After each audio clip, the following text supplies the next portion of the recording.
Burning of the Brooklyn Theater. The destruction of the Brooklyn Theater, on the night of Tuesday, December the 5th, was the most terrible calamity of its kind that has occurred in this country. What was first deemed to be an ordinary fire, naturally involving serious financial loss to the owners, the lessees, and the actors, was really a catastrophe of the most heartrending character, causing, as it did, the loss of upwards of 300 lives. No theater fire on this continent had so much horror lent to it. Even the most stony-hearted were touched by the awfulness of this great calamity. 300 human beings of both sexes and of all ages were thrust into eternity through an agonizing and painful death. They were thus doomed at a moment of pleasure and mental excitement over the mimic troubles of the dramatic personages in a play possessing features that touched the hearts of those who followed the scenes on the stage. At a moment when every eye was fixed on the painted scene and every ear strained on the utterances of the several characters, the dreadful cry of fire was raised, and in a few moments after, the entire building was filled with flame and smoke, and hundreds of men, women, and children were suffocated and burned to death, and their charred and disfigured remains buried beneath the ruins. Such is the simple and terse record of this most dreadful occurrence, and these few sentences afford such outline and visible form to the picture that it scarcely needs the shocking details that necessarily follow to give it color and ghastliness. That so much horror should attend the burning of a theater sent a thrill of pain through every heart in the land. The full scope of the calamity and the dreadful scenes attending it are depicted in the accounts that follow. No more awful moment can be imagined than that when the fire was discovered. The full moon of the fatal evening had tempted upwards of 1,200 people from their homes and lighted them to the brilliant entrance of the theater. The famous play of The Two Orphans, with an excellent cast, mainly from the Union Square Theater of New York City, was the attraction, and had renewed its fascinations over a public long since familiar with its story. The audience was characteristically a Brooklyn gathering. Many well-known citizens were there, among them the family of Mr. 20 William 100, Kingsley the Hun, Henry 100, Murphy, Edgar Cullen and ladies, E.B. Dickinson and ladies, and Henry Beam. The following was the distribution of characters in the play, and with the exception of Miss Morant, Miss Vernon, and one or two of the minor characters, all the members were in the theater at the outbreak of the fire. The play had proceeded to the last scene of the last act. The curtain had just been rung up, revealing a scene of exciting and pathetic interest to the audience. It was the interior of the Hovel boathouse on the Seine. The blind Louise, Miss Claxton, lay on a bed of straw, MME.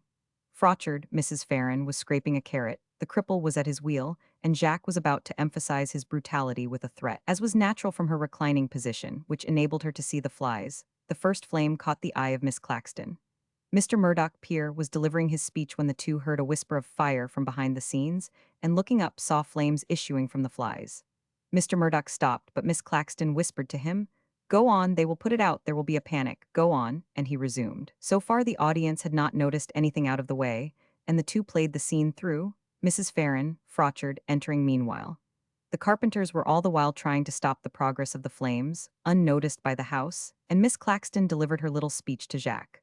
"I forbid you to touch me," which was greeted with applause. Meanwhile, the audience had begun to suspect something, and with Miss Claxton's words, "I will beg no more," the actors were forced to move from fear of falling timber, and the audience rose to their feet.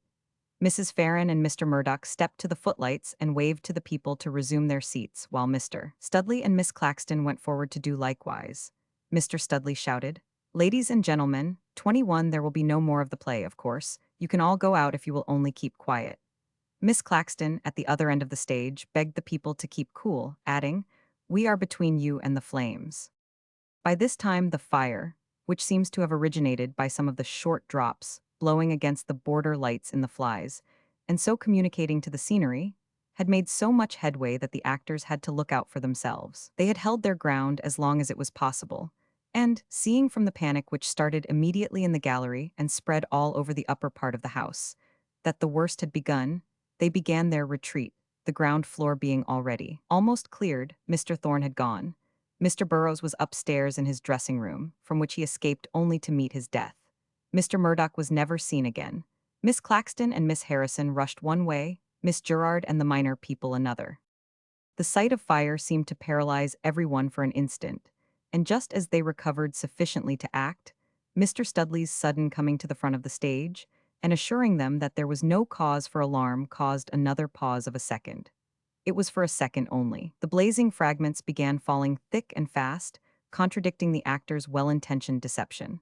The audience arose as by one impulse and made a rush for the doors. The entreaties of Miss Claxton and Mr. Murdoch were unheeded. The fierce struggle for life had begun. The ushers, for the most part, preserved their presence of mind and endeavored to enforce order among the rushing crowd, as did also the police in attendance. Mr. Rochfort, the head usher, broke open a small door at the farther end of the vestibule and increased the facilities of exit into the open air, which regularly consisted of two doors 5 feet wide, opening upon Washington Street. Mr. Rochfort also entered the auditorium and endeavored to quell the excitement, but without effect. A fire alarm had been immediately sent from the 1st Precinct Station House, which is located next the theater, and a minute or two after a general alarm, and also a call for the reserved force of all the precincts. But by the time the engines were in position and at work, the fire was beyond control. The occupants of the orchestra chairs and parquet had had but little difficulty in making good their escape, but at least two-thirds and perhaps even a larger fraction of the audience were still in the dress circle and gallery. The lowest estimate of the number in the gallery is that 500 or 600 people were in that portion of the house, and from among these were most of the 300 deaths. The exit from the first balcony was down a single flight of stairs in the rear of the vestibule. Down these stairs the people came in scores, leaping and jumping in wild confusion. The way out from the upper gallery was down a short flight of stairs starting from the south wall of the building, thence by a short turn down a long flight against the same wall to the level of the balcony, and from this floor down a cased flight into Washington Street. The main floor and first balcony were soon emptied through their respective exits, but for the 500 or 600 panic-stricken gallery spectators to pass safely through the tortuous passage described was next to an impossibility. 22. Every indication points to the belief that, suffocated by the smoke forced down like a wall from the roof, the mass of those in the upper gallery thronged about the entrance to the stairs and were either blocked there so as to make exit impossible, or were unable even to make the attempt to escape, and sank down, one upon the other, to fall in a mass into the horrible pit under the vestibule when the supports of the gallery were burned away. Those near the entrance of the stairs were, probably, the only ones who were able to escape from this terrible slaughter pen. There was comparatively little outcry here, and this again would seem to indicate that suffocation had intervened to numb the sensibilities of the hundreds to whom death was to come by fire. As soon as the flames reached the rear of the theater, near the entrances, where the hundreds of people were contending wildly, the horror of the scene was increased tenfold. Some leaped madly from the gallery upon the orchestra chairs, and only a few were sufficiently self-possessed to lower themselves by the railings. One man escaped by the small window at the head of the gallery stairs, letting himself down upon the roof of the station house. Another, who attempted the same escape, was suffocated or became insensible as he reached the window, and was seen sitting motionless there until swept away. A few lowered themselves from the second-story windows on the flood's alley side, but the great mass stood helplessly blocked in. The smoke became unbearable, and the police and firemen who had been able to penetrate the crowd at all were obliged to retire. They seized as many of the paralyzed bodies as they could and dragged them into the street, passing on their way out over piles of insensible men and boys. 15 minutes after the fire broke out, the interior of the theater was wrapped in flames. Shortly after, the roof fell in, and, at 11, a half an hour after the fire started, the broad east wall fell with a terrible crash. The few who had reached the first flight of stairs from the street were taken out and carried into the 1st Precinct Station House. The crowd that had escaped from the theater remained in the adjacent streets. Men without hats or coats, with clothing torn and faces bruised, women bonnetless and disheveled, weeping convulsively. Every face was a picture of woe and fright. The crowd was quickly and largely augmented by the anxious throng of sightseers, and to keep them within the proper limits required the efforts of nearly the entire reserved police force of the city. The police commissioners and Superintendent Campbell and Inspector Waddy, the chief of the fire department, Thomas F. Nevins, and Fire Marshal Keady, had been telegraphed for and came promptly to the scene of the conflagration, and did everything in their power to provide for the sufferers, for many had been brought out bruised and burned. The firemen had not fairly begun their labors before it became evident that it was impossible to save the theater or any part of it. The entire attention of the force was therefore directed to the surrounding buildings, which meanwhile were seriously threatened. Several small buildings on the opposite side of Flood's Alley were partially destroyed, and at one time the 1st Precinct Station House was in imminent danger. The fire was, however, confined to the theater by the united exertions of the entire fire department. The interior decorations of the theater were of such light 25 and inflammable material that the fire was quite beyond their control. So far as the theater was concerned, and the roof being equally light and inflammable, it required constant exertion to keep the fire from spreading. Portraits of the two late actors. Claude Burroughs, H.S. Murdoch. At about 3 o'clock in the morning, the fire had been nearly extinguished, and the major part of the throng of sightseers had gone to their homes, ignorant of the fatal consequences of the conflagration. The flames had subsided sufficiently to permit the firemen to make an investigation near the main entrance of the theater. Chief Nevins passed over the trembling floor of the hallway toward the inner doorway. Inside the doors, the flooring had fallen in, leaving a deep pit of fire and flame, from which a dense smoke and steam ascended. Here a sickening spectacle met his horrified gaze. Close up to the flaming furnace, and clinging to the splintered verge of the demolished flooring, was the body of a woman. Her hands clasped the framework of the door in a desperate grasp. She had fought hard for life. Evidently she would have escaped had not the flooring given way beneath her. All the clothing was burnt off, and the features were so blackened that she was unrecognizable, and the body was removed to the morgue. At 4 o'clock in the morning the flames were put out, and the heap of debris was black and cold.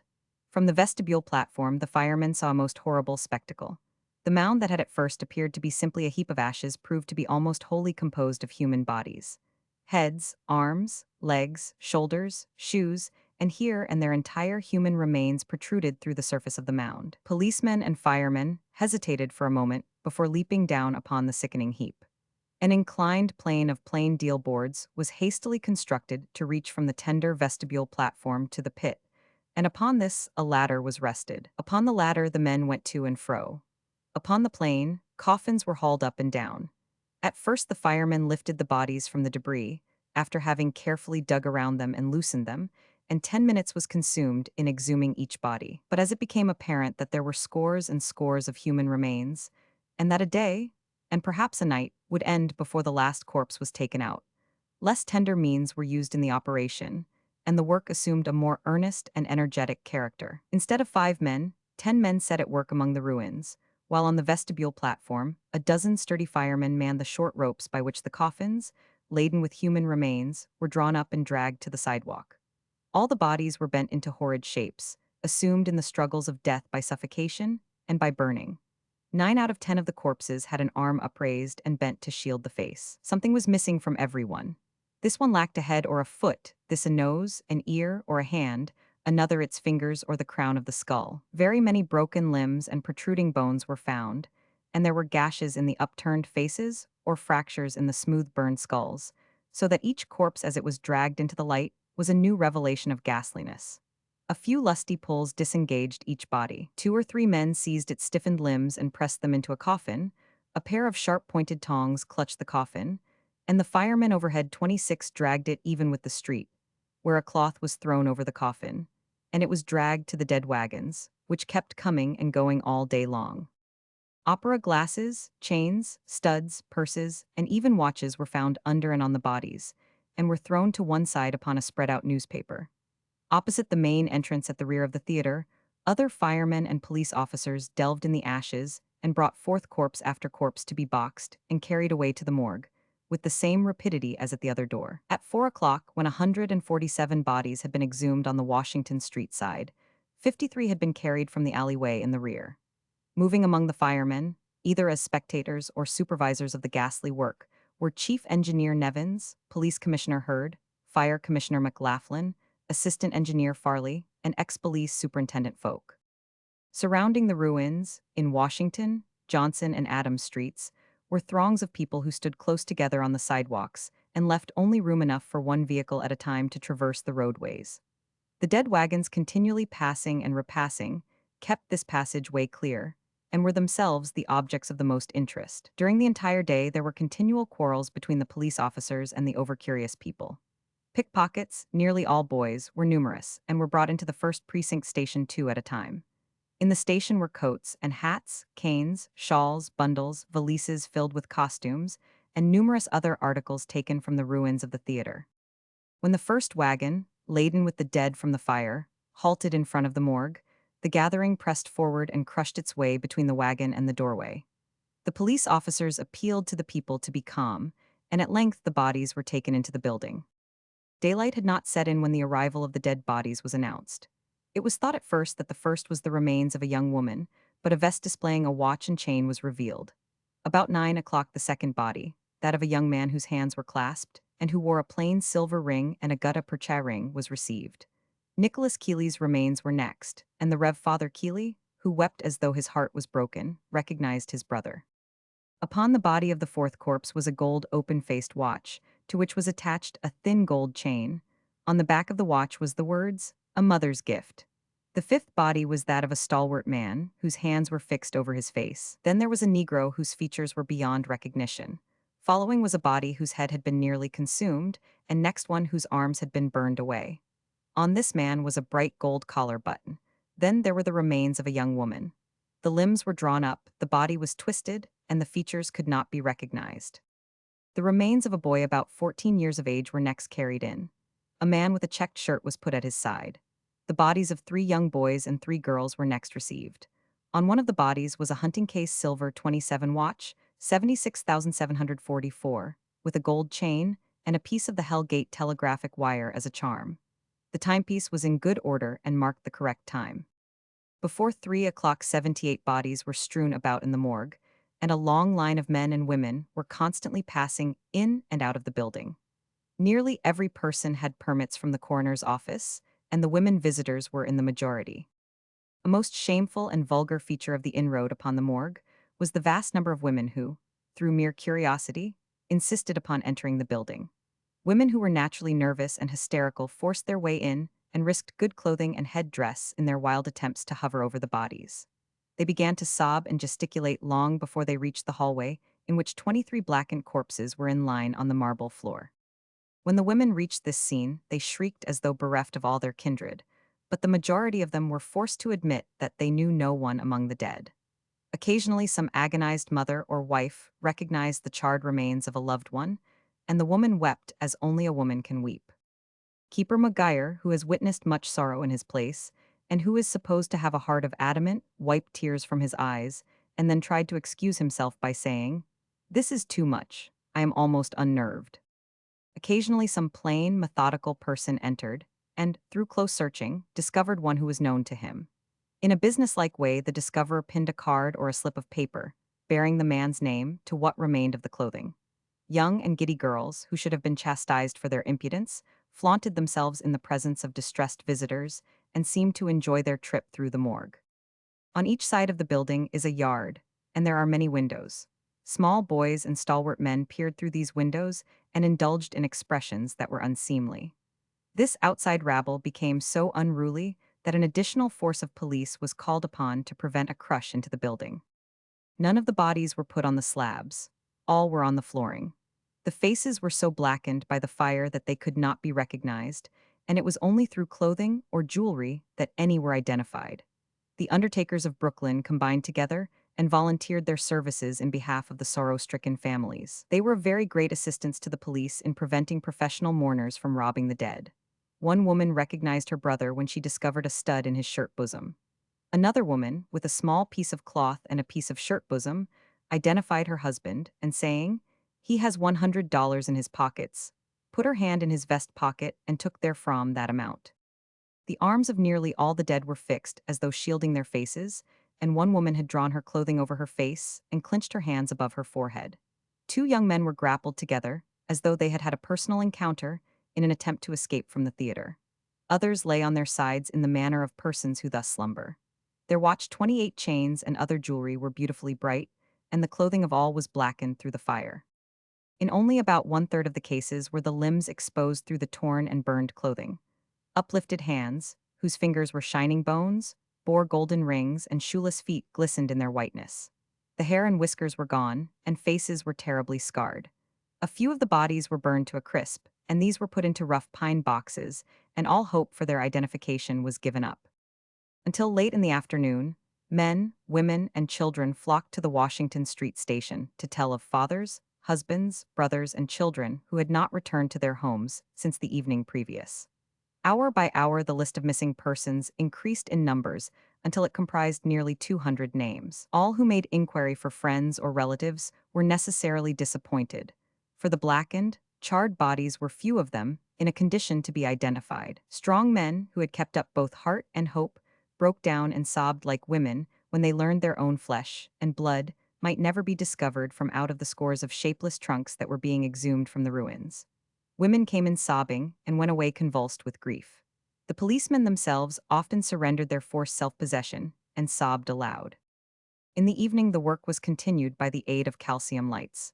It was thought best to discontinue the removal of the bodies from the rear through Theater Alley to Myrtle Avenue. 67 in all had been taken out that way.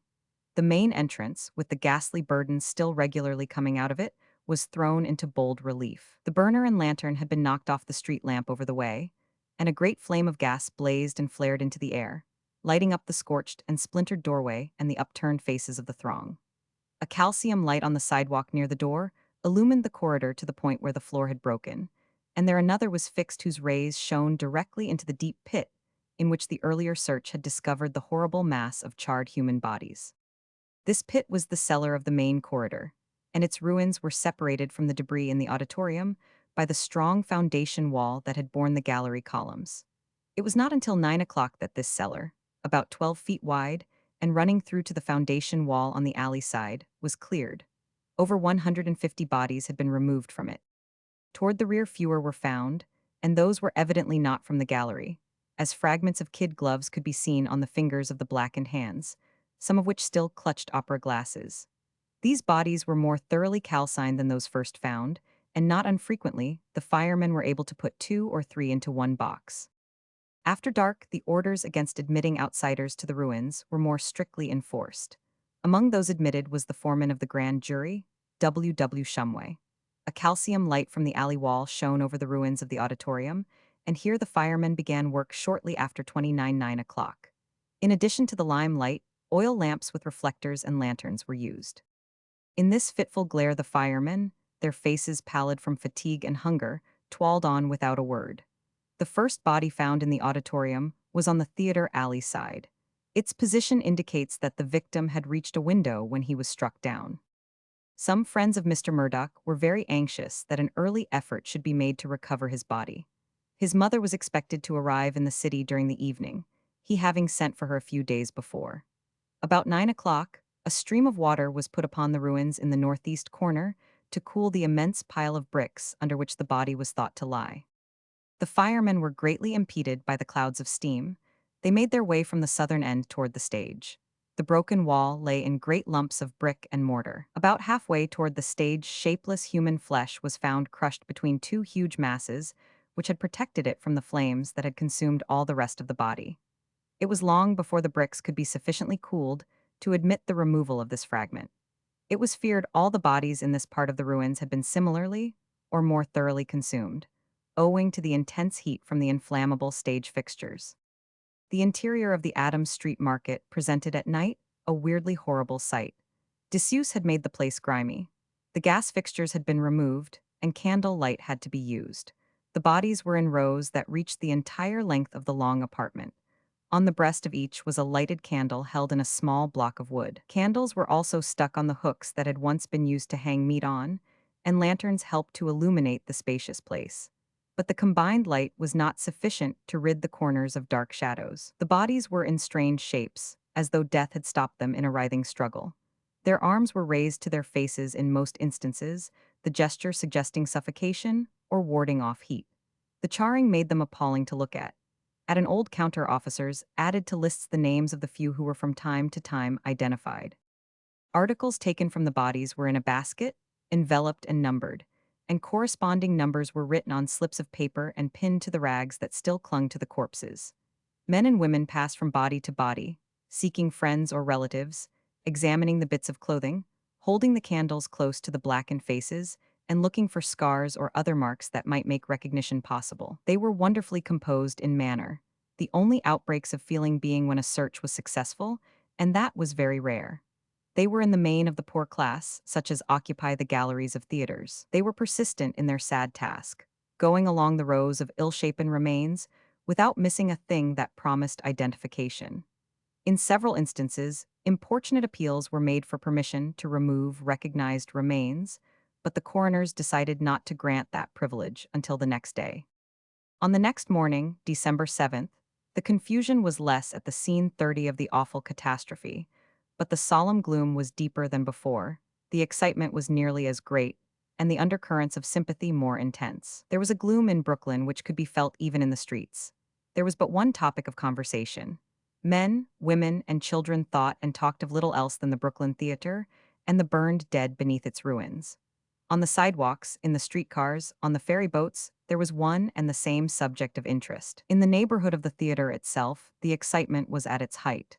But there was little to be seen that could either stimulate or gratify curiosity. 2 or 3 undertakers, wagons with the ugly coffins from the dead house, were in attendance, but the uninterrupted procession of corpses, which was so horrible a feature of the scene on Wednesday, ended late at night, and on this morning there was nothing to see save the smoldering ruins of the theater.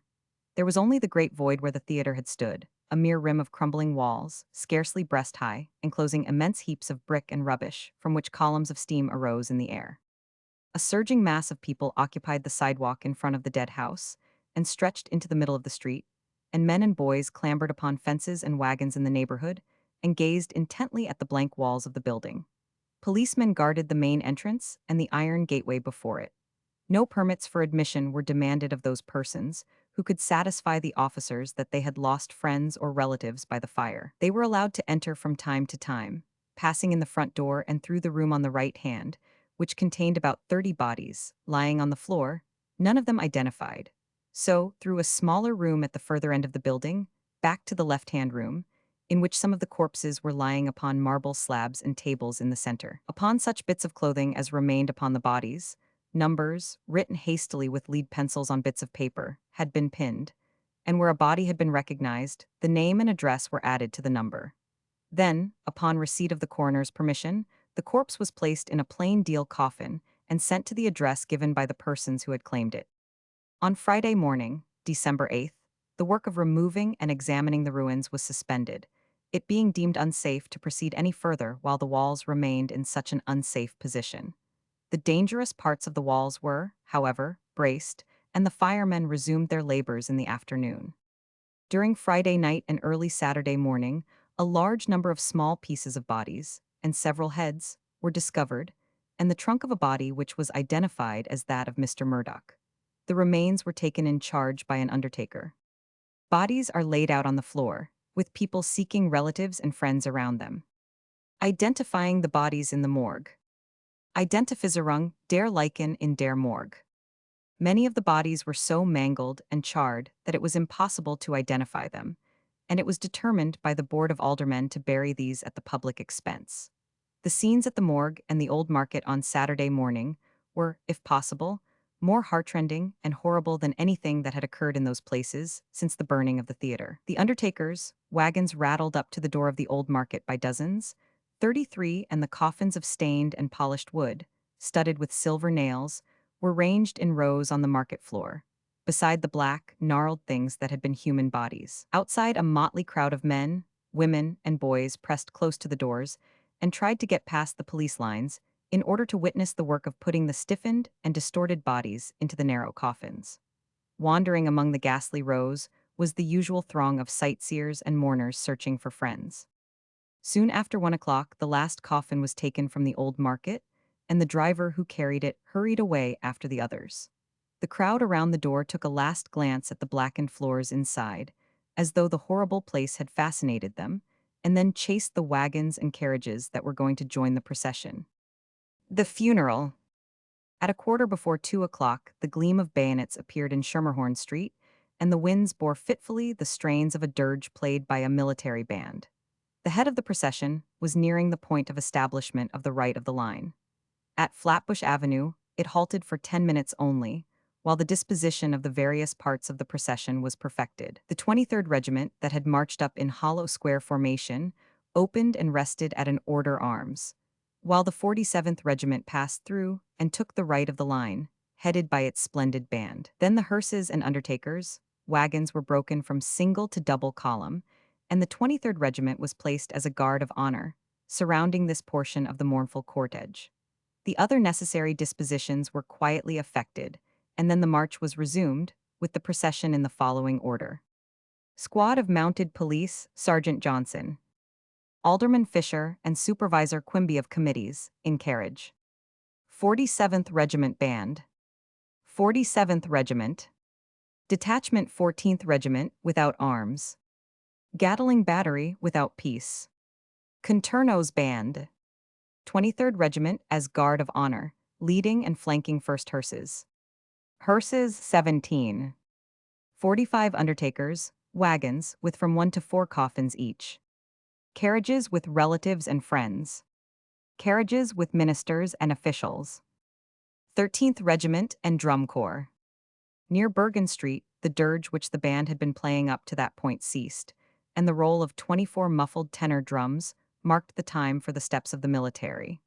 Solemnly impressive as had been the music of the band, it seemed infinitely less effective than the roll of the drums. The former had the color of melody, even though full of sadness, but the latter impressed itself on the heart as a monotone of sobs. The air grew heavier with the weight of those measured pulsations of half-voiced grief. Along both 34 sidewalks moved steadily, keeping step with the procession, a silent multitude. There was no hurrying, no conversation to beguile the weary way, only a sullen resistance to the frenzy of the gale. The drums ceased, and from the military band wailed forth another dirge more weirdly sad than that first played. A trembling, thrilling cry, as of a stricken soul, voiced by a single cornet, awoke, a harmonic wail in hearing which one could not repress a shudder. Again the music ceased, and the terrible roll of the muffled drums began, mingled with the shriekings of the storm. The march was a terrible one, for its oppressive gloom, the deadly cold, the grief on every hand, but that portion from 6th Avenue to the gate of Greenwood Cemetery was in all respects the worst. All that way the roll of the muffled drums continued, and across the wide vacant spaces toward the bay the icy blast seemed the breath of death itself. Battle Hill, where the arrangements for the interment of the bodies in one common grave had already been made, is the highest point of ground in the cemetery, and is situated but a short distance from the gate by which the procession entered. Here a circular trench had been cut, 7 feet deep and 13 feet wide, nearly surrounding a round sodded space 10 feet in diameter, upon which the projected monument is to stand. It soon became evident that human endurance would be insufficient to bear any protraction of the obsequies. With wonderful fortitude, not less than 2,000 persons maintained their places about the enormous grave, held as if by a hideous fascination. But all were suffering intensely from cold, and it was determined by those in charge to make the services as brief as possible. The Rev. John Parker read the Protestant Episcopal burial service. The Rev. Dr. Putnam, instead of the extended funeral oration which he had prepared for the occasion, announced that the extreme cold would preclude the possibility of its delivery, and merely said a few brief words on the uncertainty of life and the blessed hopes of immortality.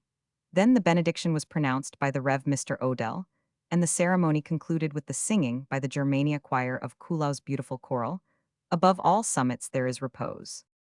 Besides the public funeral, many private ones, of persons who had been identified by friends, took place on Saturday, Sunday, and Monday. The bodies of the actors Murdoch and Burroughs were taken to Irving Hall at 1 o'clock on Saturday, and remained in state until the funeral on Sunday. Great festoons of crepe hung in long curves from a common center in the middle of the room reaching to the galleries, that were draped in funeral cloth. Each end of the hall bore its burden of black. 2 circles of gas in the ceiling cast a melancholy radiance. The bodies were encased in 2 rosewood coffins mounted with silver, which were placed in the center of the room. The coffins severally bore the inscriptions: Claude de Blenau Burroughs, born Aug. 12, 1848, died Dec. 5, 1876. Henry S. Murdoch, died Dec. 5, 1876, aged 31. The funeral services were held in the Church of the Transfiguration, better known as the Little Church around the corner. The services were very impressive, and the attendance was very large. Dr. Houghton conducted.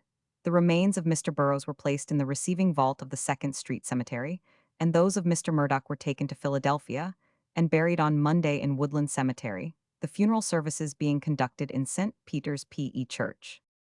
Mr. Murdoch's career on the stage. Mr. Henry S. Murdoch, one of the victims of the terrible calamity, was engaged in the cast of The Two Orphans as Peer, the cripple, and was the sole support of a widowed mother and two sisters, who reside in Philadelphia. The latter were expected in Brooklyn next week to visit their brother during the Christmas holidays. Mr. Murdoch was born in Boston, August 5, 1845, and was consequently in the 32nd year of his age. He received his education in Philadelphia and made his debut at the Arch Street Theater, in that city, in the winter of 1864. During the season of 1865, he fulfilled an engagement at the Boston Museum, and from there he went to Cincinnati, where he performed at Pike's Opera House until its destruction by fire on March 22, 1866. In this case, he narrowly escaped with his life and lost his entire wardrobe in the fire. He next went to San Francisco, where he played with John McCullough at the California Theater. He remained there 2 years, 1867-8. He then performed short engagements in Washington, Baltimore, St. Louis, and Pittsburgh.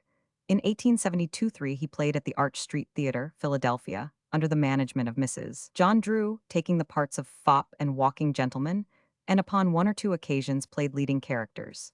The season of 1873-4 he spent in Chicago and acted at Hooley's Theater, under the management of Mr. Fred Williams of Boston. He resigned his position before the close of the season to support Miss Clara Morris at the Academy of Music in the same city, then under the management of Mr. 100. R. Gardner, who is now the manager of the Arch Street Theater, Philadelphia, where Mr. Murdoch made his debut. During his engagement with Miss Morris, he made a decided hit as Armand in the play of Camille. At the conclusion of his engagement in Chicago, he returned to Boston, where he remained 1 season, and commenced his engagement with Messrs. Shook and Palmer last spring, when he played the part of Sandy Morton in the play of Two Men of Sandy Bar at the Union Square Theater, New York. From there he went to the Brooklyn Theater on October 9 last. Mr. Murdoch was a nephew of Mr. James E. Murdoch, 36, the eminent tragedian, and a brother of Frank Murdoch, the author of Davy Crockett. He has a brother in New Orleans, also an actor, whose stage name is William Wallace, and who lately made his debut in that city. Mr. Murdoch was an accomplished and educated gentleman and a rising actor. During his engagement in Boston, he played such characters as Charles Middlewick in the play of Our Boys and Harry Spreadbrow in Sweethearts. He gave much satisfaction in Brooklyn in his interpretation of Eustace, in Conscience, Charles Surface in School for Scandal, and was giving an exceptionally good rendition of Pierre, the cripple in The Two Orphans, at the time of the fire. He was a good vocalist and amateur artist.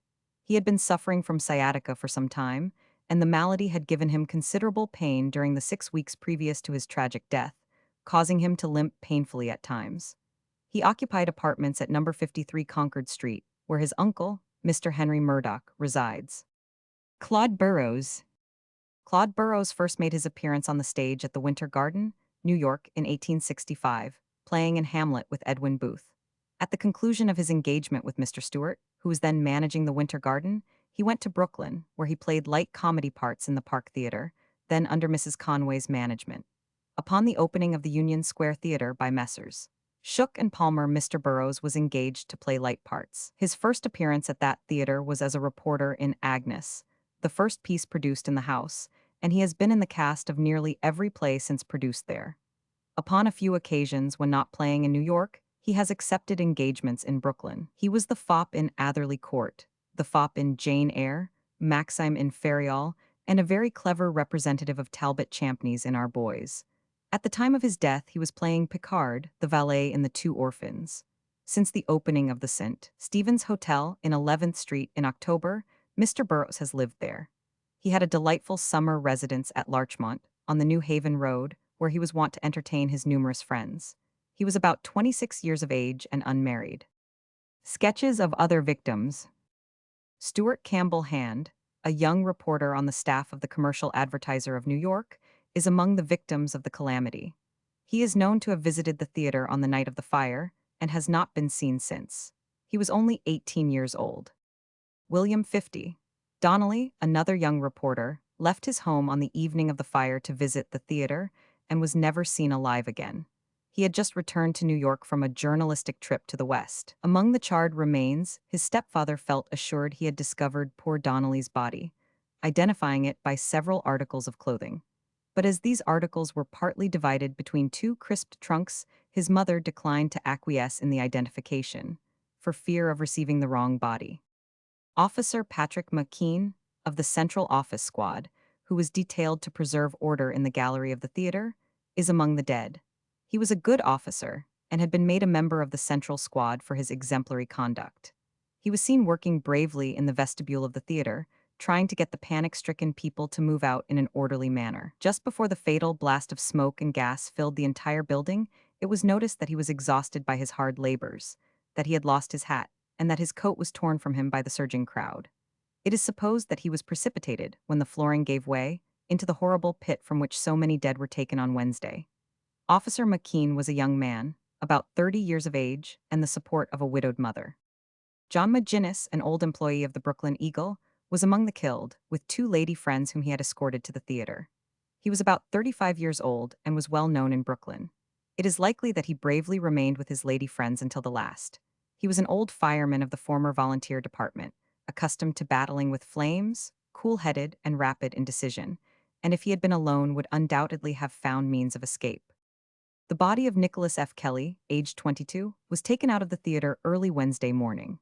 As it was being placed in an undertaker's wagon, a young man standing by glanced at the corpse, and after saying, "My God, that's Father Kelly's brother," fainted away. The body was afterward identified by Father Kelly himself, who is the pastor of the Church of the Visitation and one of the best-loved and most eloquent priests in Brooklyn. Almost incredible.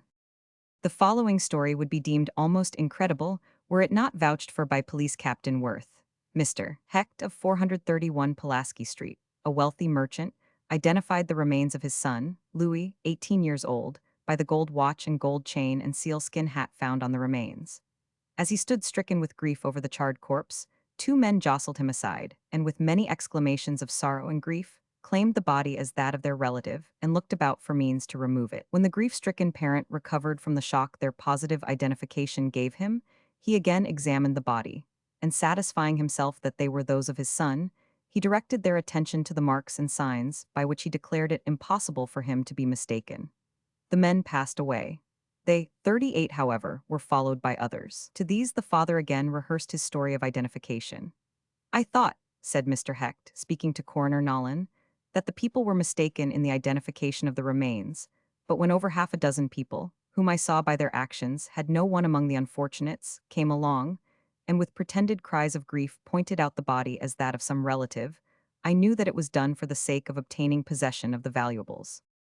Mr. Hecht, before seeking out the coroner to obtain a permit for the removal of the body, placed his son, the dead boy's brother, guard over the remains.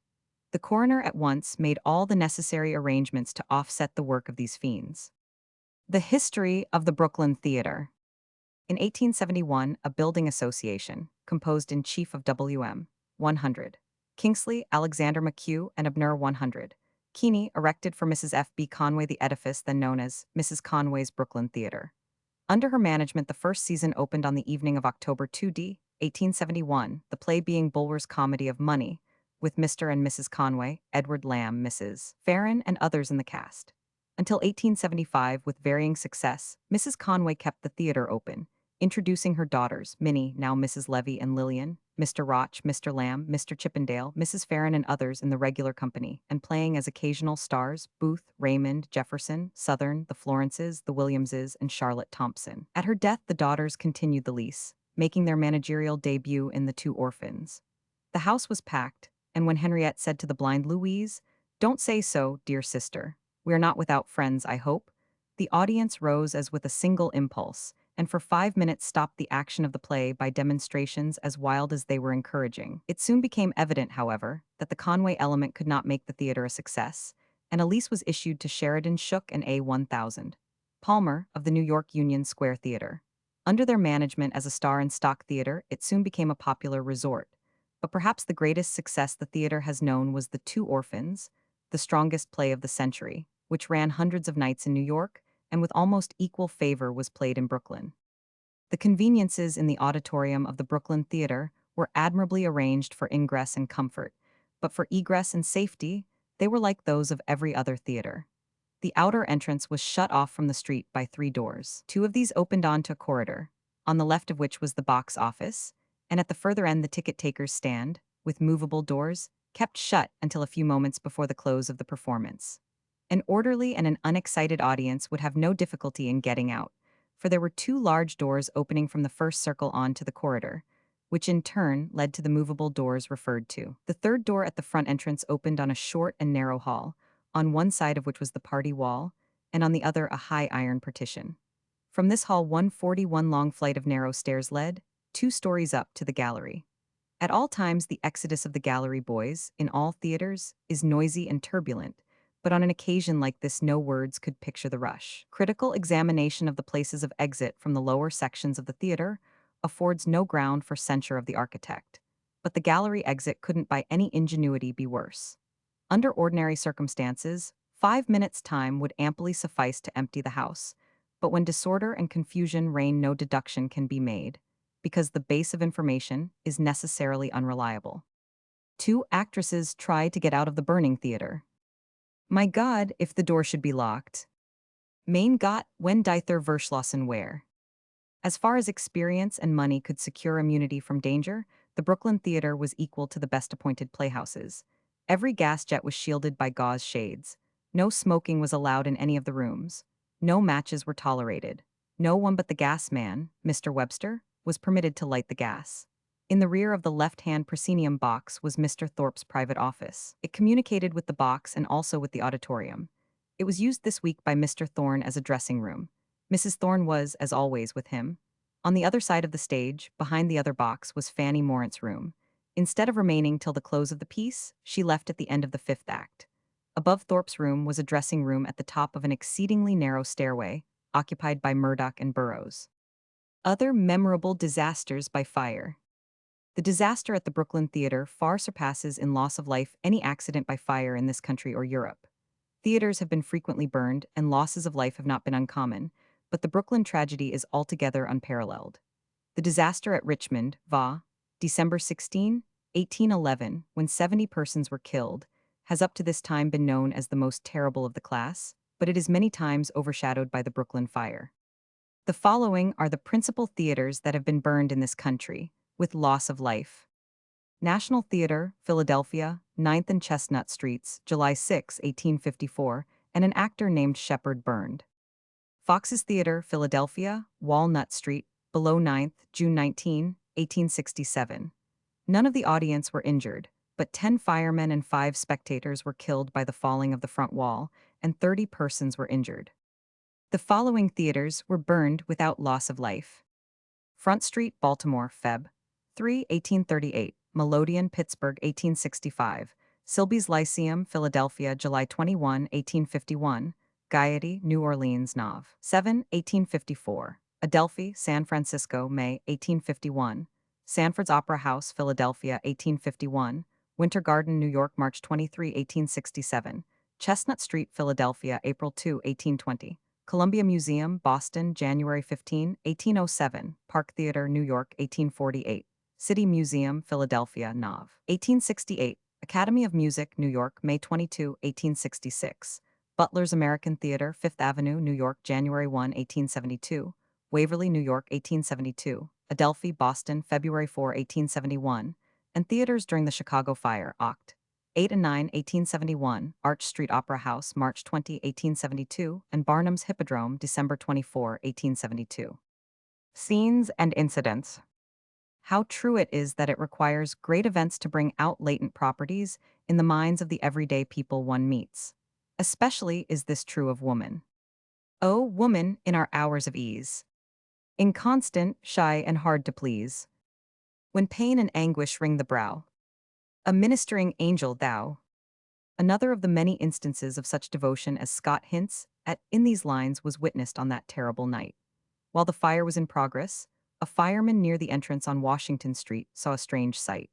An undersized, delicate-looking woman came staggering out, carrying literally on her back and shoulders a man weighing apparently 150 pounds. Thinking the man was hurt, assistance was offered.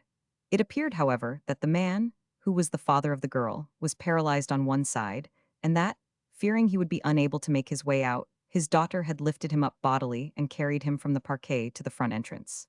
She desired no further help than the placing of him on a car, and left the scene before his name could be ascertained. A terrible moment of suspense. In one of those graphic narratives of her experience on the eventful night that proved such a trying ordeal to her, and was yet born with such high-souled self-possession. Miss Kate Claxton relates one incident of intense interest. The back entrance was by this time a perfect hell of fire. Miss Harrison, on my call, rushed from her room and darted by me into a little subterranean passage, which led from the stage under the floor to the box office in front of the house. No such passage exists in other theaters. It was designed by Mrs. Conway when the theater was built so that she could readily communicate with her treasurer. I rapidly followed Miss Harrison, and it seemed as if the fire, swept by the draft, almost licked the clothes from our backs as we entered the passage. As we fled through it, I remembered that it was closed at the other end by a door with a spring lock and was usually kept closed, one of the ushers carrying the key. As I reached the flight of 3 or 4 steps leading up to the door, my heart stood still, and I hesitated to try it. I thought, my God, if it is locked. Outside of the door, we could hear the roaring of the maddened multitude struggling through the passage without. We must really have hesitated only a flash, but it seemed to me that we stood there for hours. The door fortunately was open, and we were in a second inside the box office. With the strength of despair, we burst the door open against the struggling throng, and in an instant were in their midst. We had yet some distance to go. The 43 fire followed us fast, and there was still a crowd of excited people to pass through. We got into the crowd and dashed along, heedless that now and again we felt that we had trod upon a human being. Once I looked down and saw a human face, horribly distorted and burned. Oh my God, it was a fearful sight. I shall never forget it. Afterward, I saw the injured man taken out. He was horribly injured and I think must be dead. As soon as we got into the street, we dashed into the police station. There a gentleman loaned me his overcoat, and after a short stay in the station, we walked around home. Escaping through the grating. William Kerr, of Hamden Street, Brooklyn, says that he was in front of the theater when the fire broke out. He attempted to enter the theater but was prevented, and stepping back to the street, he heard a noise beneath the sidewalk. The iron plate over the coal hole was pushed up, and the head and shoulders of a man appeared. He pulled the man to the sidewalk, and he was followed by another man. He was then ordered off by the police. The police clapped the plate back, and nothing is known of the fate of the men who went back. Mad struggles for life. When the rush from the parquet was at its height, a father and mother with their child had made their way as far as the lobby, when the father, who held the child in his arms, was knocked down by the crowd. The child fell with its father, and its cries could be heard above all the din. The father struggled to his feet, and as he arose with the child in his grasp, the blood flowed from several gashes in his face and crimsoned his shirt. At the sight of the blood, the wife shrieked and immediately fainted, falling upon the people directly in front of her. 2 men who appeared to think less of themselves than of others lifted her up, and after a desperate struggle succeeded in removing her to the street, thence to the police station, where she was afterward joined by her husband and child. The man was found to have been badly injured by being trampled upon, beside being cut about the face. In another instance, a wife became separated from her husband. The husband had fallen beneath the feet of the crowd, and his face was trampled into an almost unrecognizable mass. The woman became frenzied and clutching her hat tore it from her head. Few people paid any attention to her. Her cries were heard on the street. "Where is my husband?" she shrieked. "Where is my husband? Won't someone find him for me? My God, I shall go mad." People thought she was already mad. The nearly lifeless form of her husband was subsequently dragged from beneath the feet of the throng and borne into the police station. A fashionably dressed lady, who occupied a seat near the stage, was so completely overcome by terror that she sank to the floor, not in a faint, but out of sheer fright. She was actually carried from the place by her attendant. A family almost blotted out. Samuel Solomon told the following sad story at the morgue, the morning after the fire. "Last night my father, Morris Solomon, my brother Philip, his wife, Lena, and my 2 sisters, Mary and Deborah, went to the Brooklyn Theater and occupied seats in the family circle. When the fire broke out, I came up here. The theater was then in flames. I could see nothing of my relatives. I have remained here all night, with the exception of going home occasionally to see if they had returned. My mother is almost crazy and has searched our neighborhood for them. Not the slightest trace of either of them has been found since they entered the theater. I am told the staircase gave way, and I am afraid they have been crushed to death and then burned." The young man was much overcome by the sudden catastrophe which had befallen his family, and shed tears as he recited the story. The missing members of the Solomon family are Morris Solomon, aged 47 years, a cigar dealer at Maiden Lane, New York; Philip Solomon, a musician, aged 24; Lena Solomon, his wife, aged 22, Mary Solomon, aged 23, and Deborah Solomon, aged 20 years. The numbers in the theater. We have obtained from the returns of the treasurer what we believe to be a correct list of all who were in the theater on the night of the fire as spectators, and have also procured a full list of the employees. In the dress circle, 300. In the parquet, 250. In the gallery, 405. Actors and actresses, 21. Supernumeraries, 20. Scene shifters and the like, 10. Orchestra, 12. Dressers, ushers, check takers, etc., 22. In all, about 1,040. Although it is generally presumed that places of amusement are more apt to be crowded and more subject to fires than churches, history shows that fires in churches have proved even more fatal to human life than all the theaters that were ever burned. On the 27th of May, 1875, a shocking catastrophe happened in the French Catholic Church at South Holyoke, Massachusetts, which in many respects was much like that in Brooklyn. The Vesper hymn was being sung when a candle at the altar set fire to the draperies surrounding the image of the Virgin Mary. There were about 700 people present, of whom those in the body of the church escaped without difficulty. But the flames streamed upwards to the galleries and spread along them, while the crowd on the staircase became a densely packed, panic-stricken mass. Many were killed or severely wounded in the crush, besides those who were overtaken by the flames and burned to death. The whole thing lasted but 20 minutes, and in that time over 70 lives were lost. A gigantic image of the Virgin, in whose honor the celebration was held, occupied a prominent position in the church, and all-around pasteboard devices and thickly intertwining draperies covered the masonry of the church from floor to ceiling. Festoons led from pillar to pillar, and from the roof and projecting arches hung 20,000 paraffine lamps.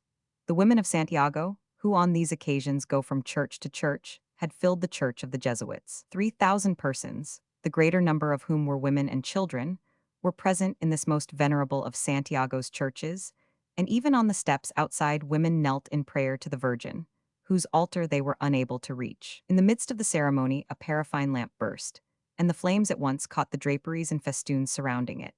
Then from arch to arch and pillar to pillar the fire leaped, the lines that held the lamps aloft being burned, the burning paraffine was emptied on the women below.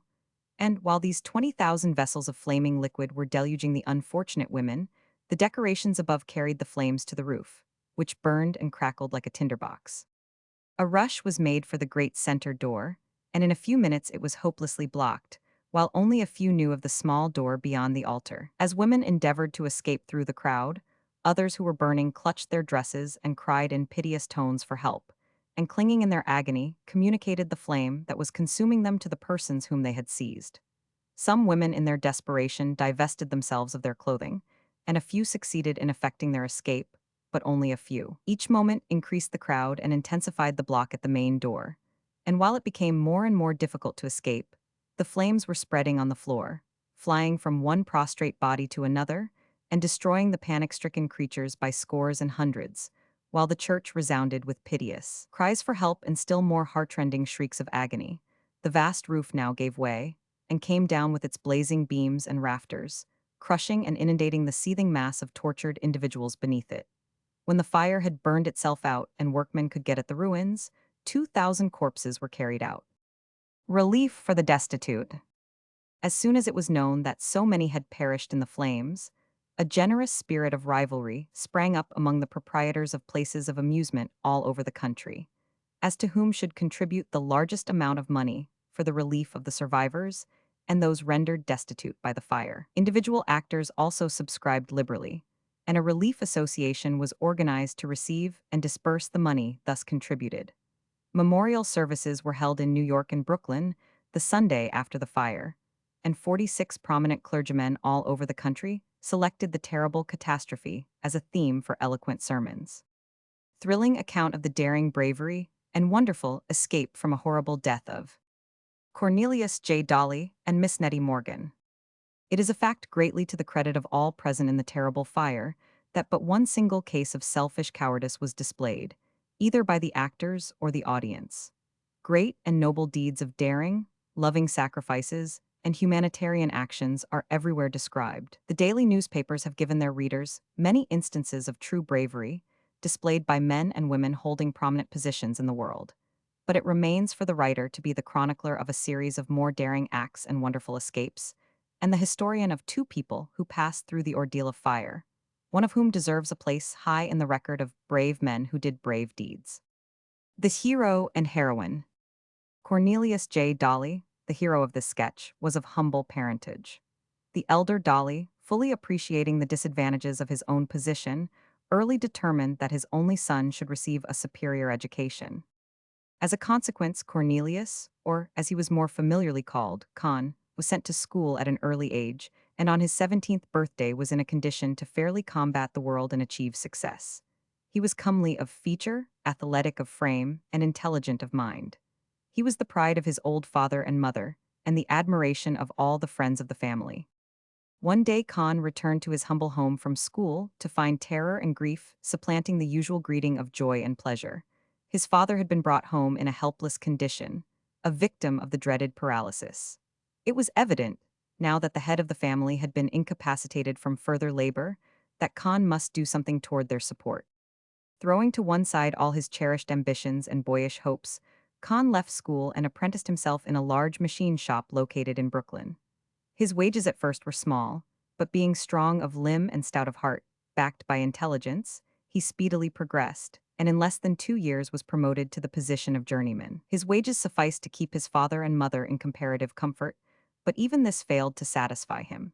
He yearned for something higher and nobler, and after working a few months as a journeyman, he grew dissatisfied with his position. He loved his old father and mother with all the ardor of his warm, generous heart, and he feared lest lack of means should compel him to abridge their enjoyment of little luxuries he deemed necessary for their declining years. A woman carrying her father on her back is met by a fireman. Rescuing her paralyzed father. Eratung Ihers Jich Berchigen Vaders. Again, Khan was in love, but when he reflected over this last situation, his heart sank even lower than when contemplating his pecuniary distress. It 49 was the old story of honest, manly poverty, loving the daughter of proud and pampered wealth. Khan was employed in a large machine shop, owned by a wealthy resident of Brooklyn. It chanced one day that the proprietor's beautiful daughter, Nettie, visited her father's establishment, and not finding him in the business office, sought him among the workmen. Mr. Morgan was in the act of giving Khan some instructions in reference to a piece of work when the rich young beauty approached him, and with girlish impetuousness began questioning about to her wonderful mysteries of the tools and machinery about her. The indulgent father, after mildly chiding her for thus venturing among the old-begrimed machinery, turned to Khan, who had stood awe-stricken before the beautiful young girl, and said, "Dolly, this is my daughter, Miss Nettie. She desires to learn something of the uses to which the machinery is applied. Show her around the shop." At the sound of his employer's voice, Khan recovered a portion of his senses, and, blushing and bowing toward the radiant beauty, who flashed the brilliancy of her black eyes full upon him, muttered some incoherent response, and waited for the young lady's commands.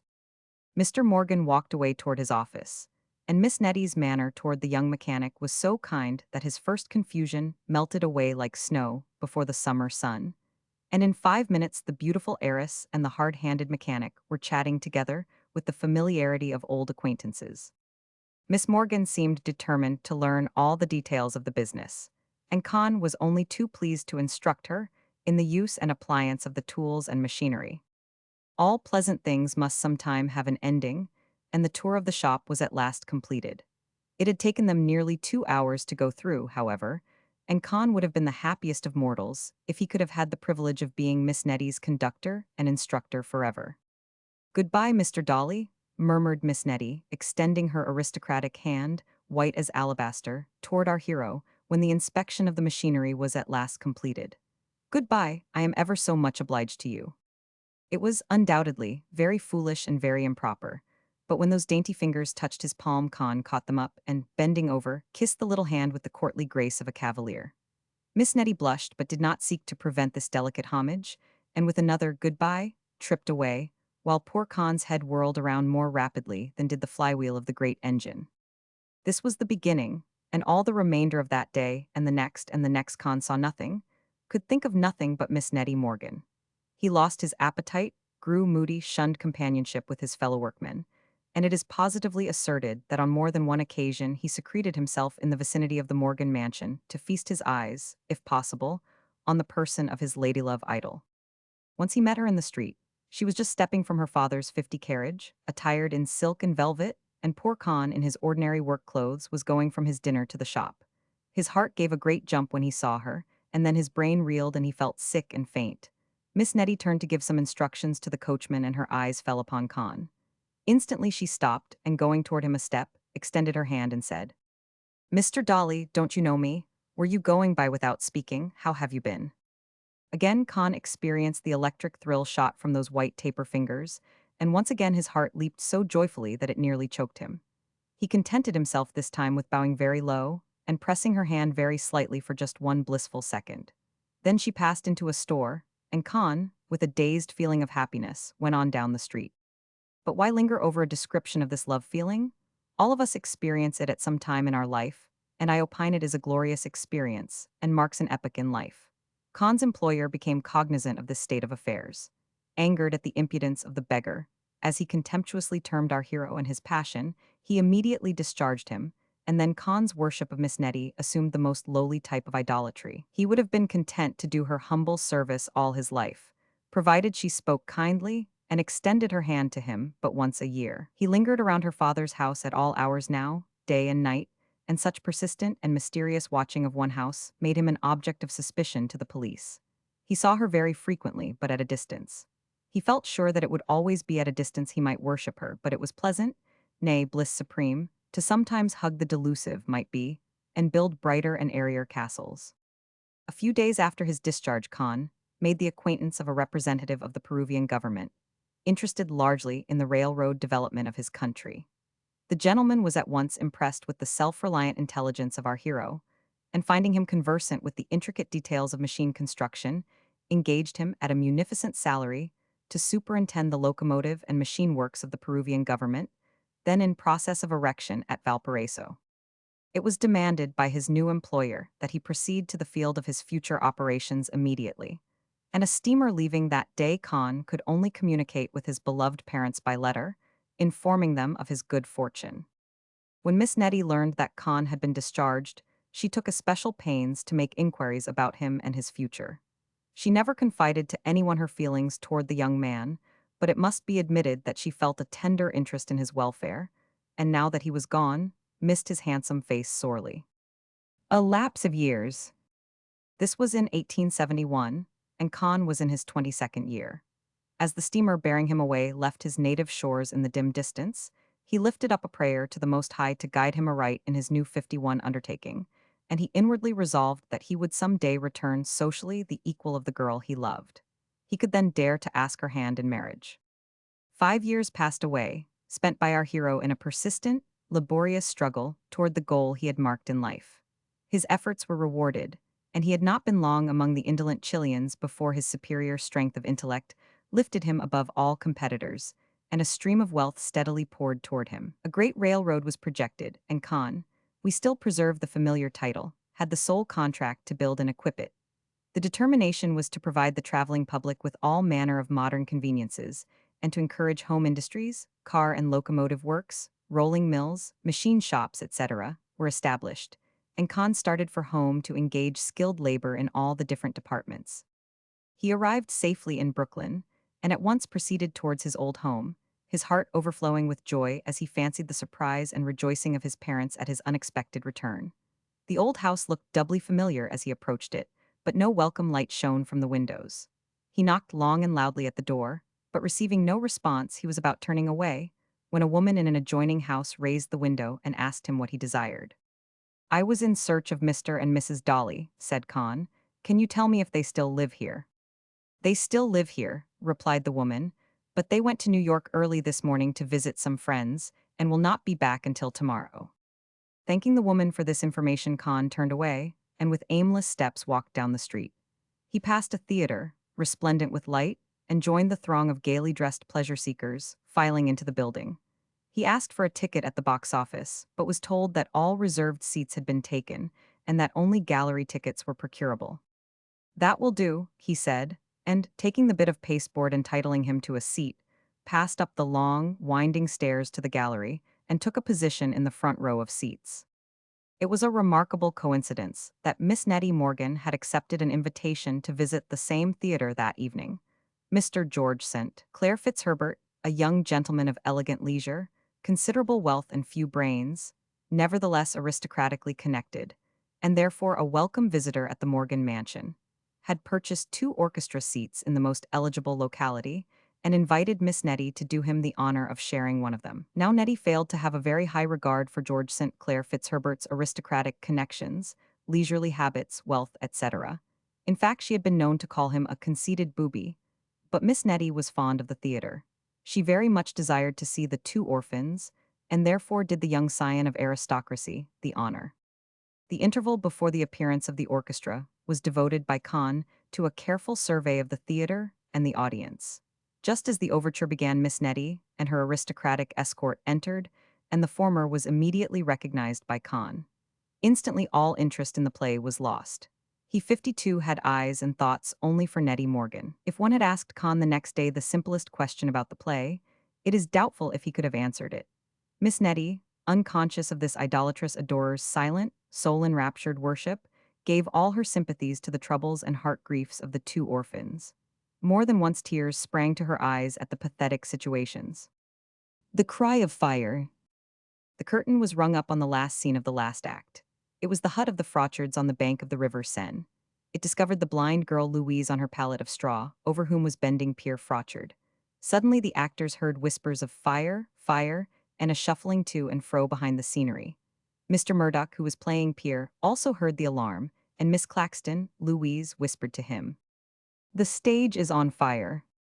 The play went on, Louise and Pierre continuing to recite their parts.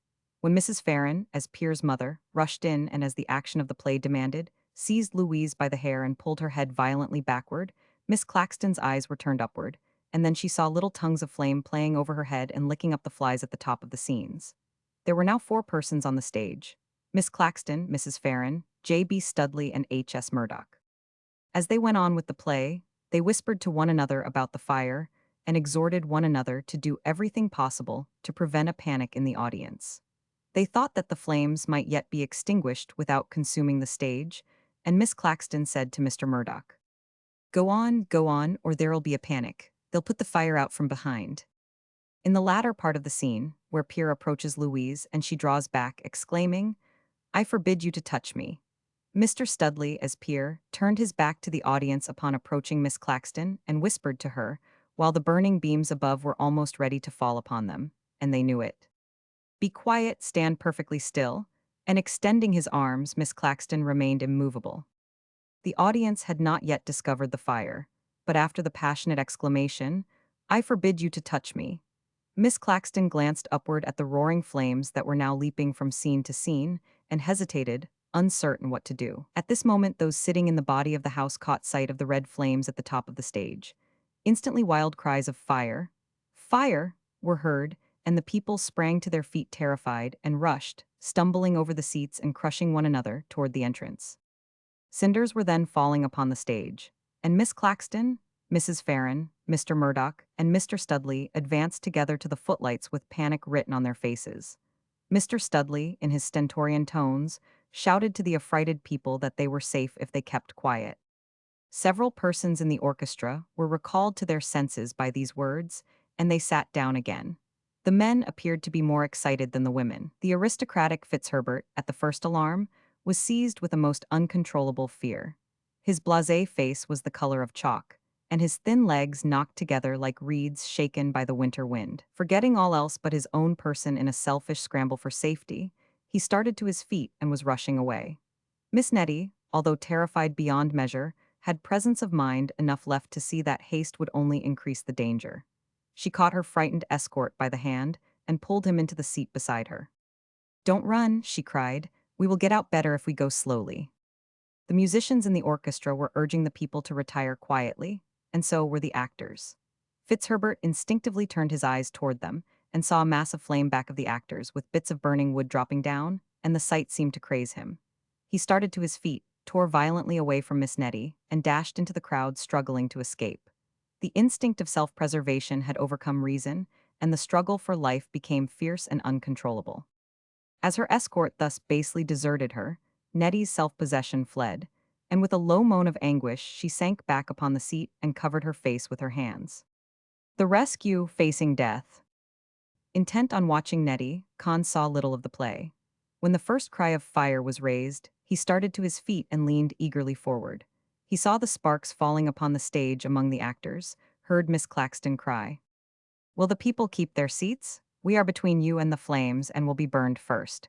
Will the people in the front seats sit down?" Then he saw the people in the orchestra seats pause for a moment, saw the frightened look on the face of Fitzherbert as Nettie pulled him down beside her. And then, as the coward basely deserted her, he sprang upon the gallery railing, lowered himself to the family circle, from thence down into the body of the house, and in a moment was by the side of the girl he so passionately loved. She started when he placed his hand upon her shoulder, and then, as her eyes encountered the hungry flames reaching out their long arms, and consuming with lightning rapidity the canvas scenes, hid her face again and shuddered convulsively. Khan, with his hand still upon her shoulder, looked in the same direction.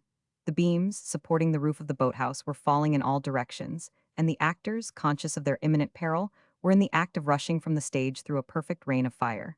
As they disappeared, a bright tongue of flame shot out over their heads toward the audience. It was 54 like a transformation scene in a spectacle. The musicians were disappearing under the stage. Liberty seemed to lie in that direction. "Come, Miss Nettie," cried Khan. "We must not perish, I will save you." She started up with a look of surprise, but uttered no word, and throwing his strong arm around her slender waist, Khan dragged rather than led her toward the little door that gave exit to the musicians. In a moment they were under the stage, groping around blindly in the dark, while the angry flame hissed and crackled overhead with a sullen, ominous roar. Supporting the beautiful girl, Khan darted toward a door through which he saw some of the actors disappear. He found himself in a little entry, dimly lighted by a single gas burner. It was a subterranean passage under the floor to the box office in front of the house. Pushing the beautiful girl before him, Khan sprang into this seeming haven of safety, and as the door closed behind him, the angry flames, fanned by the draft, almost licked the clothes from his back. Rapidly fleeing along the passageway, the pair reached a flight of steps, at the head of which was a door. He strove to open it, but his efforts were resisted. "Great God," he cried, "it is locked." Nettie answered with a moan of anguish, and the sight of her face, ethereally beautiful in its paleness, nerved him to desperation. He stepped back a few paces and threw his entire weight upon the door. It shivered, swayed, and gave way, admitting them into the box office. There was yet another door to pass through, leading into the lobby, through which the maddened multitude was struggling. Resting a moment, Khan again dashed forward and burst the door open against the struggling throng. In an instant the two were in the midst of the frenzied mob, who fought and struggled for life with the desperation of mad men. Men and women were being trampled upon by those behind them, and the former were as terror-stricken as the latter. The glare in the street and the smoke in the corridor enhanced the terror of those seeking an exit. "Cling closely to me," Khan whispered in the ear of the beautiful creature in his arms. Raising aloft his strong right arm, he tightened his hold upon Nettie's waist, and swaying from right to left, fighting down all opposition, was in a minute in the thickest of the throng. The two were lifted off their feet instantly, and carried out into the street with the surging mass. A carriage was standing near, and into it Khan hurried his half-fainting charge. Directing the coachman to drive with all speed to the address he gave him, Khan leaned again into the carriage, and this time dared to snatch a kiss from her pale lips.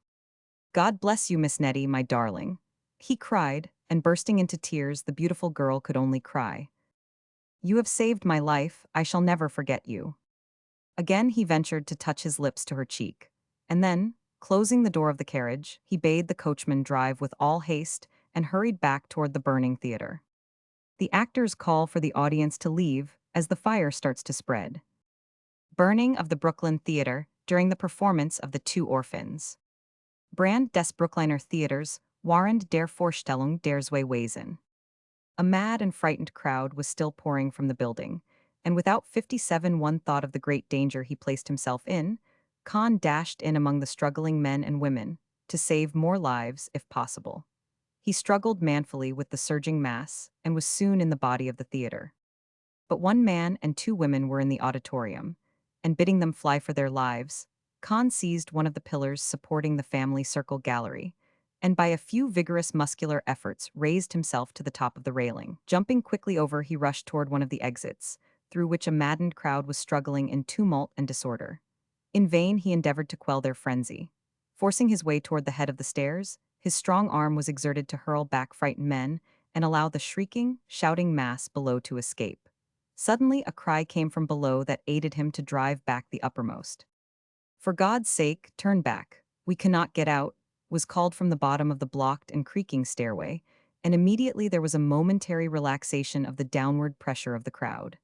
At this moment, Khan extricated himself from the crowd and hurried back into the dress circle. Parquet below was empty, and people were dropping from the gallery into it and lowering themselves from tier to tier. The stage was a mass of flames, and the smoke was filling the auditorium and rushing into the corridors. He hurried to the front main entrance of the dress circle, and there found a mass of men and women shrieking, shouting, and crowding madly down upon the living mass below. For a while the passage seemed blocked by a human barrier which could neither move of itself nor give way to pressure from above. Burly men and weak women seemed alike powerless in that dense throng, and to aggravate the panic, people at the turn of the stairs kept calling, go back, you cannot get out this way." This may have been intended to restrain the crowd above from forcing their way down, but it had a different effect. People madly urged each other forward, men swore and women shrieked. And to heighten the horror of the scene, a volume of black smoke burst into the passage and rolled along, blinding the eyes and parching the throat. In this dreadful moment, when the horrors of death seemed to stare those people in the face and to overshadow them like a pall, a desperate flight for life began. Women fainted and men fell underfoot and were trampled down, and through that writhing, struggling mass, amid a tumult of cries and shrieks and groans, the lower vestibule was reached. A lady in front of our hero, pressed and beaten down by the mad crowd, fainted and would have fallen. He caught her in his arms and now began a desperate struggle. Persons from the gallery and elsewhere had blocked the doors, and there were many behind him in the dress circle, pushing violently, one even clutching at the head of the unconscious lady as she hung over his shoulder. Slowly they were making for the doors, when the flames from the ceiling seemed to dart down and met the jets from the gaselier. Then there was dreadful yelling and crowding at the doors, men and women struggling desperately for every inch gained. A horrible accident occurred. A lady, partly suffocated like the rest of them, had fallen and could not be lifted, and was evidently trampled to death. But there was no time to think. He 58 passed over several forms.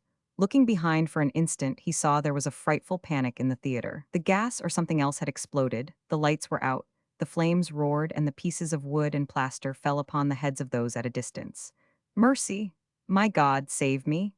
And names of husbands and brothers were shouted. The heat was intense, for the fire was rapidly closing upon them. Arms were thrown up in an attempt to force a passage, as men sometimes do when swimming, and dozens must have been swept under and trodden to death. He had now nearly reached the door. All at once a fearful crash came, as if the gallery or ceiling had fallen. "Murder! Help! Help!" seemed to be shouted from 100 lips. He turned as he felt the fresh air blow upon his face and saw behind something like a dark wall. He then felt that at least 150 people were shut in to certain destruction. But the groaning and yelling continued worse than ever. Beyond this wall he could see bright flames, which seemed to swell and surge in a terrible manner. On gaining the street he found still more excitement, but he had to hurry to the station house with his unconscious burden. In a moment he was back again at the theater, exerting himself to the utmost to quiet the people in the lower lobby and have them leave in an orderly way so that all might get out safe. But when the audience, in their mad rush to escape from the flames, began to trample on one another, he commanded them to keep back so that he might save those who had fallen. Although the surging crowd was loath to obey, yet his commands were so earnest that he kept them back a sufficient time to pick up about 20 persons who would otherwise have been crushed and killed, and carried them, comparatively unhurt, into the adjoining station house. After saving these people, he returned to the theater, which was now enveloped in flames. Men, women, and children were thrown down and trampled upon, but the brave man rushed in among the frantic crowd, at the imminent risk of his own life, and pulled out a number of bodies, cut, bruised, and bleeding. Those who witnessed his actions state that he saved in this way the lives of at least 40 persons. When the firemen arrived, he assisted them to quell the flames. He remained at the fire throughout the night and all the next day. He was one of the first to discover the dead bodies, and although faint, hungry, and burned and blackened out of human semblance, assisted in getting out the charred and mangled bodies, and it was not until the last one had been removed that he sought repose. Conclusion. Con, or rather Mr. Dolly, took an early opportunity of visiting the house of his old employer, Mr. Morgan. Being possessed now of abundant means and letters of introduction from high dignitaries in the Chilean government, he had no difficulty in getting an invitation from Mr. Morgan to tea, with whom he had made a large contract for tools. Miss Nettie looked more charming than ever, and to the surprise of paterfamilias, recognized his guest as the brave gentleman who rescued her from 59 the Burning Theatre. It is unnecessary to say that Mr. Morgan was agreeably surprised, and the gallant rescuer being socially and pecuniarily his peer, young and distinguished-looking, he began to look upon him as a possible son-in-law. It was not our purpose to tell a love story, and it is only necessary to add that, if there is anything in signs, Mr. Dolly will certainly carry off as a bride the charming Miss Nettie Morgan.